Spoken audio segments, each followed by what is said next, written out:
Here's a segment from a recent Gun Talk radio episode. You can listen to all the Gun Talk radio podcasts however you tune in, or check out guntalk.com for more. Let me talk about the 308 for a second. I mentioned that my first deer I shot was with the 308. Something interesting has happened. I think maybe it's an internet phenomenon. As you go online, social media, different websites, different groups, different forums, whatever, you will have so many people saying, yeah, I wouldn't use the 308 for that.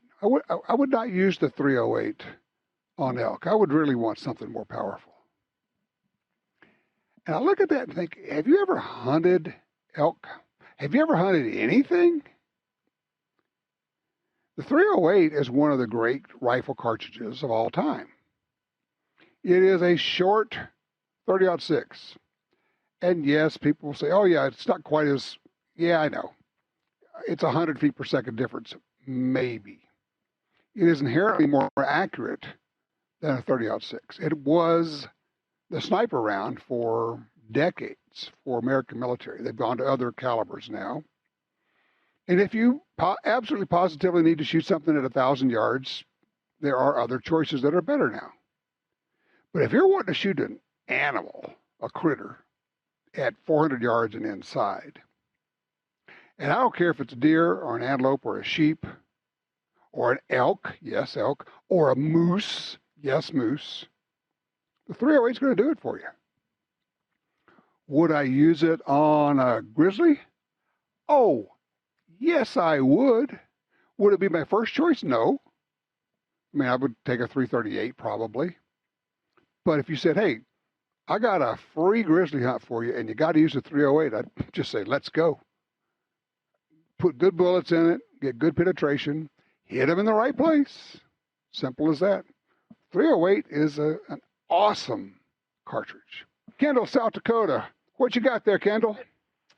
Two things. First thing, I bought one of them Ruger SFARs, 308, 20-inch barrel, and I was shocked and amazed how well that thing shot.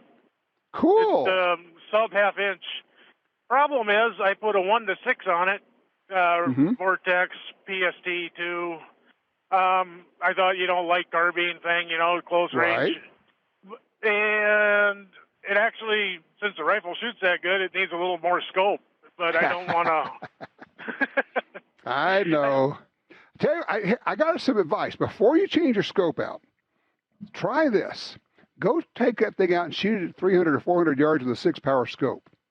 You're going to be amazed how well you can shoot with 6 power at that distance. Now, look, nothing wrong with replacing the scope, and there's, Lord knows, there's a lot of scopes out there. Maybe going to something as high as 10 or 12 if that's what you want. Also with that, you could actually have different set of rings on 2 different scopes and pop them back and forth.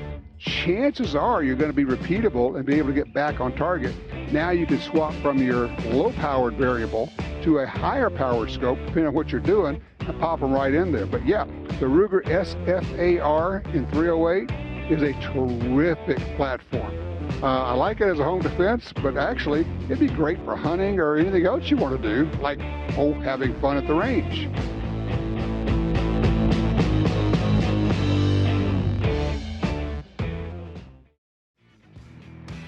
Hell yes, we're going to take your AR-15, your AK-47. No, I don't think so. Oh, good old Beto. It is fun to listen to that every now and then. That's what his campaign slogan, his chant. Yeah, not so much. Not only are you not going to take them, more and more people are buying ARs and AKs and other types of rifles and just having a good old time out there. Our number here is 866 Talk Gun. Give me a holler. We'll talk about any kind of rifle, shotgun, pistol, revolver. Doesn't matter. We're ecumenical when it comes to guns. Let's see. David's on 5. Albuquerque, New Mexico. Hey, David. Hey, Tom. How you doing? I'm sorry. I was about to say that. I slipped. That's okay. How you doing? So talk to me. What do you got there? Well, I've been a long time. I meant to follow up with you on a call I made to you months and months and months ago. If not already over a year, where I was talking about tongue-in-cheek, serious and tongue-in-cheek about my favorite gun is my Daisy Buck, not even the Red Ryder, but the Buck, the little one that's meant for like 3-year-olds. You know what I mean? Right. And that I've gone through, I don't know, a half a dozen BB guns in my life because I wear them out. We were talking about point shooting, you know, and you're talking about you to the point where you can throw one BB up in the air and hit it with the other BB. Correct. As an ultimate goal challenge. Yes, and there's all kinds of fun things. Go ahead. I'm sorry. No, go ahead. All right. So, but talk to me about the Ruger 1022. Well, okay. And well, first of all, let me interject because this is actually a serious point. For people that don't know out there, you're talking about gun laws, federal gun laws.